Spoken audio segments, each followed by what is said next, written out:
Hi, I'm Richard Maraj, Senior Minister at Unity of Phoenix Spiritual Center, and I want to thank you for visiting our website and for tuning in to today's message. If you feel inspired by today's talk, I really encourage you to make a donation by hitting that button below and making a contribution to this ministry. It'll allow us to continue these messages online and to do the great work we do here at Unity of Phoenix, which is to inspire people to live better lives. So thanks for tuning in, thanks for your support, and we hope to see you at a Sunday real soon. Morning again, everyone. And a shout out to everybody who tunes in and watches us online. So this teacher says to her student, Johnny, if I give you 2 cats, and then another 2 cats, and another 2 cats, how many cats will you have? And he said, 7. And then she said, no, listen carefully this time. If I give you 2 cats, and another 2 cats, and another 2 cats, how many cats will you have? He said, 7. And the teacher said, well, let me put it a little differently. Suppose I give you 2 apples, then another 2 apples, and another 2 apples. How many apples will you have? He said, 6. She thinks, great, let's do it again. So if I give you 2 cats, and another 2 cats, and another 2 cats, how many cats are you going to have? He said, 7. And she gets a little irritated and says, where in the world are you getting 7 cats? How do you come up with 7? She said, and he says, because I already have a lousy cat. Okay, that was a bit of a lousy joke, but if you thought that was bad, how about this one? This one's so bad, it'll make you feel better about the first one. So Mr. and Mrs. Brown have 2 sons, and the first son is named Mind Your Own Business, and the second one is Trouble. So one day the 2 boys decide to play hide and seek, and Trouble decides to hide, and then Mind Your Own Business counts to 100. Then Mind Your Own Business begins looking for his brother, and he's looking, behind trees and bushes and the garbage can, and then he starts looking inside cars and underneath cars, and then a police officer approaches him and says, what are you doing? And he said, well, I'm playing a game. He said, what's your name? He said, Mind Your Own Business. And the cop gets furious, and he says, are you looking for trouble? And the little boy said, yes, I am. And so here ends the level of joke telling for the rest of the talk. We'll just put that away. So how many people here have ever wondered if your life will ever get better than it currently is? Anybody ever wonder that? How many people have ever felt that you weren't getting any closer to your goal or your dreams? And in fact, sometimes it felt like it was getting further away. And so how many people here have ever had some self-doubt and wondered if you really had it in you to make it to the level you want to make it to or the life you want to have? Anybody have those experiences? Today we're going to explore some of these deep questions. And today's message is inspired by a song from the Broadway musical Dear Evan Hansen. Anybody heard of that? It's a pretty new musical, and it is having a lot of great success. And today we are in week 3 of our 5-week series called The Songs of Life. And we always do songs every year because songs touch us. We have songs that inspire us and has gotten us through difficult times. Songs that have brought us peace and hope and remind us of when we're in love, of all kinds of good things. And so today, a song, and this series is really about Broadway musical songs that Craig has chosen. And I found them very rich and powerful, and this is an amazing experience. In week 1, we did one of his musicals called Enter the Guardsman, and we did a talk called In the Long Run. Last week, we did one from La Cage aux Folles, which is I Am What I Am. And today, we're doing one from Dear Evan Hansen. And so this play is about a high school kid who has social anxiety. And it shares some of his struggles in feeling alone and isolated, feeling like he doesn't belong. And it goes through some of the turmoil that happens after the death of a classmate. And the song is called Waving Through a Window.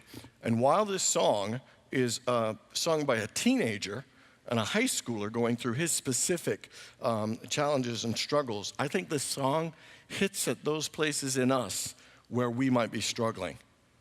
Those places in us where we might feel powerless and wonder, will my life ever get better than this? Those places in us where we feel some self-doubt and wonder, did I make the right move? Are things going to improve? Do I really have that in myself? That place in us where we get a bit scared and we feel alone. that we feel unloved, unsupported, like we have no one, and wonder, will I ever experience the depth of love that I'm seeking? You know, that part in us that feels stuck and we can't move on from the past. You know, there's levels of struggle that we all go through, levels of self-doubt that we all feel and experience and wonder, will my life ever get better again? And sometimes when one area isn't going well, sometimes we feel like maybe my whole life isn't going well. And here are the words of the chorus, waving through a window. On the outside, always looking in. Will I ever be more than I've always been? I keep tapping on the glass. I'm waving through a window. I keep watching people pass. I'm waving through a window. Can anybody see?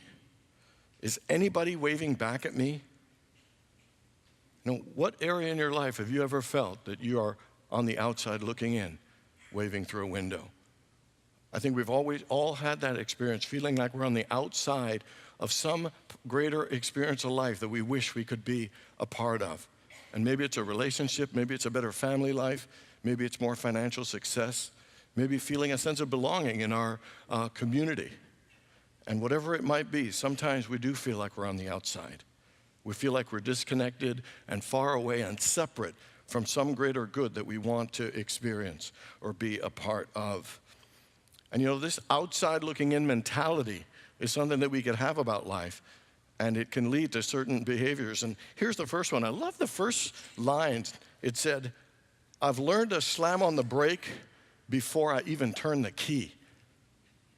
Before I make the mistake, before I lead with the worst in me. And so the question is, where in your life are you slamming on the brake even before you turn the key? Where in your life are you afraid to start or afraid you'll get hurt even before you begin? And whether it's to begin a relationship or start a business or write a book or make a decision, you know, sometimes we put the brakes on even before it starts, thinking we'll get hurt in a relationship even before it begins. And so what we do is we don't try to avoid failing. We don't love to avoid getting hurt. You know, we don't go after our dream to avoid looking foolish. But what I've learned is the more we try to avoid mistakes and failure and pain, the more we avoid happiness and inner peace and success. The more and more we avoid the things that we think might go wrong, I think the more we avoid happiness, the more we avoid fulfillment, and the more we avoid life itself. And it's not like we got to be reckless, but the truth is that when we let fear and worry and anxiety and self-doubt into our lives, it raises our stress level and diminishes our enjoyment level and our ability to be fully engaged in life. So again, where in your life are you allowing fear and self-doubt to control you and to stop you from living? Where in your life are you literally slamming on the brake even before you have begun, even before you allow yourself to move forward? And the next line says, I try to speak, but nobody can hear, so I wait for an answer to appear. And, you know, when life isn't going well and when we feel like people aren't listening or doing what we want, sometimes we just feel like giving up and thinking, you know, things aren't going to get better, so I just better wait. And sometimes, you know what we wait for? Someone to rescue us, someone to come along and help us, someone to do something that'll help our lives get better. You know what the fact is? Nobody's coming. Nobody's coming. It's a bad thing, but it's a beautiful thing because it's really up to us. We sometimes think it's because someone isn't doing something else, what they should do in our lives that's stopping our success. But you know the only person that's stopping us from being successful in our lives, we all know, it's us.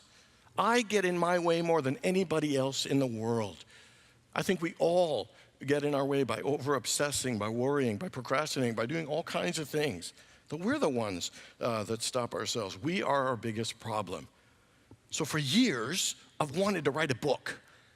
For years, saying I want to write a book, thinking about writing a book, but not actually writing a book. And I have 2 books that have started with outlines and this, and I've started and stopped for years. And I just always have excuses. I'm so busy doing work in the week. Why do I want to go on my time off to do more writing and research? Always have all kinds of, but what I've come to realize, there's a fear in me of, am I really good enough? Am I really good enough to write a book and be successful in a book? Maybe I need somebody. So recently, I started telling myself, I'm going to finish that book. But what I do, I called a friend in Kansas City who I know has written a book and say, hey, you want to write that book together? And he's really, really sweet. He's trying to brush me off in the kindest way possible. And I know I don't need his help, but sometimes a part of us feels like I need somebody else to help me get through this. And it's not that you can't get help with an editor or stuff. I'm talking actually writing. And so my question for you is, where in your life, and the thing is, I'm usually a go-getter. I'm usually a guy that goes after it, willing to take the risk. But you ever have an area in your life where you just get a little stuck? So what's your area where you're slamming on the brake? What's your area where you're hoping someone might rescue you? Because the truth is, we're the answer. We're the ones that have the power, but we need to look at within ourselves. We need to begin to believe in ourselves, trust ourselves, and do the thing we know that is ours to do. I love what the next line, it says, we start with stars in our eyes. We start believing that we belong. But every sun doesn't rise, and no one tells us where we went wrong. And this is saying that we start with big dreams. We start out with things going so well, then things don't go well, and then we wonder where it went wrong, and we feel stuck. You know, every single one of us are born as children of light. What do they call babies? A miracle of life, a bundle of joy. That's us. We were born that way, with light and possibility and creativity and goodness in us. And then we grow up and we get banged on a little. Someone tells us we're not as good, we're not as smart, we're not as lovable. You know, we get knocked down by life. We get bumped around. And then what happens when we get knocked down? Sometimes we stay down and think we can't get back up again. We think because we made a mistake or we failed or we didn't come from a great family that it's over, it's terminal, this is how my life will be. But the truth is, feeling down, feeling frustrated, making mistakes is just temporary. It is not permanent. Sometimes we think everything is hopeless because something didn't go well. You know, but the truth is we shouldn't despair because even the sun has a sinking feeling every day. Come on, that's a great line, you know it. But the next morning, it still rises. And no matter how much despair or frustration that we have in our lives, no matter how many mistakes, guess what? You can still rise. You can still improve. You can still get better from those situations. I love what the Buddhist says. Buddha said this, hard is only a story that we make up about life, not a reality. I recommend that you just accept your reality and get on with it. And then you'll experience the ease and beauty of life. We don't have to tell ourselves life is hopeless or over because we've made a mistake or we've gotten knocked down a few times or because our sun didn't feel like it rose on a certain day. The fact is life always has those hope, always has those possibility. We don't need to wait for someone to tell us what's wrong. You know what the greatest gift that we've been given as human beings? You know what it is? It is the ability to learn. If you look at every successful person, it is because they learned. Michael Jordan learned to be a great basketball player. You know, Steve Jobs learned to be great and creative in the technological areas of life. Any great singers, they learn to be. You know, any great relationship, people learn to have a better relationship. Leaders, they learn to be a better leader. Anything in your life, whether it goes well or not well, you can learn, and that's how life gets better. Here's what it says. Step out of the sun if you keep getting burned. Step out of the sun because you've learned. So for whatever's going wrong in your life, ask the question, what can I learn? What can I learn from this relationship that didn't work? What can I learn from the job isn't going as great? You know, what can I learn about the way that I can take better care of my health? And you know, I think the greatest thing about learning is, sometimes we think learning is about adding new stuff. Sometimes I think the greatest learning to improve our lives is to look at what we aren't doing well and just stop. Sometimes we do some unhealthy, not so smart things. Sometimes we say not good things, we'll just stop. Sometimes we're not eating as well as we could, we'll just stop. Sometimes we keep saying yes when we want to say no, we'll stop. Sometimes just stopping unhealthy behaviors immediately starts improving our lives. If you're smoking, stop. You know, if you keep putting yourself down, stop. So what is it in your life that you need to stop? What behavior or pattern isn't healthy for you that will improve your health, that will improve your relationship, that will improve your life? You remember when Jesus said to the adulterous woman, "Go and sin no more"? You know what he meant? Stop. You're doing something that isn't working. Guess what? Stop. That's how your life will get better right off the bat. The word sin means to miss the mark. We all miss the mark. But the word repent means to rethink. So when we sin or when we miss the mark in life, we stop, rethink, and make a new choice. So I want you to think of one thing you can do that will to stop either in your relationship or your health or your finances that will improve your life, and then to rethink and think, what is one good thing you can add? What is one new, different thing that you can do in terms of your outlook or how you see yourself? You know, maybe your outlook, just changing your outlook to a new and better one. Maybe to look at life not as a victim, but feel powerful about your life, to feel grateful about your life, joyful about your life, excited about your life. Maybe that little change alone could begin to improve our outlook, because we don't have to keep getting burned. Step out of the sun if you're getting burned. Stop doing the things that aren't working if you keep getting burned. Because why? You can learn, you can learn, you can learn. What is life trying to teach you, and are you willing to learn? And here's the last bit I want to talk about, and that is, it says, when you are falling in a forest and there's nobody around, did you ever really crash or make a sound? Did I even make a sound? Did I even make a sound? It's like I never made a sound. Will I ever make a sound? I love this line. I love this little, you know why it's saying, will I ever make a sound? You know what he's really saying? Is, does my life really matter? Do I really make any difference? Does anybody really care? Am I really valuable and important in any way? And the answer to that is absolutely. That you matter. Your life matters. What you do matters. How you show up in your family matters. How you engage with your friend matters. Your smile matters. Your kindness matters. You know, the way you greet and interact with people matters. The wonderful jokes I tell matter. Hey, Jimmy, did you notice how I tried to slip that one in there without anybody noticing? Your presence in this room today matters. This energy wouldn't be the same without you. Everywhere you go and all that you do, that you absolutely matter. We matter. And sometimes we forget that truth.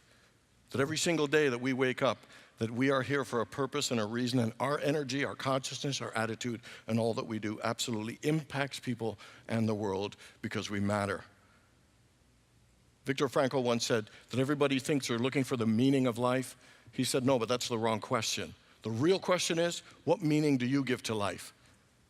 What meaning do you give to what you do? What meaning are you giving to your relationships? What meaning are you giving to the things that you do and how you show up in your life? To me, when we understand that our lives matter and we look and realize that for the meaning and the purpose of what we're here to do, it raises the level of fulfillment and joy and satisfaction in our lives. It says, will I ever make a sound? And the fact is, every one of us is here to make a sound. The Bible says, make a joyful noise unto the Lord. The fact is, you are here to make a joyful noise. And maybe that joyful noise is love or kindness or care or empowering or supporting someone. Maybe that joyful noise is music. Maybe that joyful noise is laughter. Maybe that joyful noise is helping children. But what is the joyful noise that you are here to make? And are you willing to make that beautiful noise and sing the song that you are here to sing and give the gift to life that you are here to give? Let's not deprive ourselves by not letting our lives make a sound and a joyful sound, and realizing that we matter and that what we do has meaning, importance, and value, because it absolutely does. On the outside looking in, you know what that means?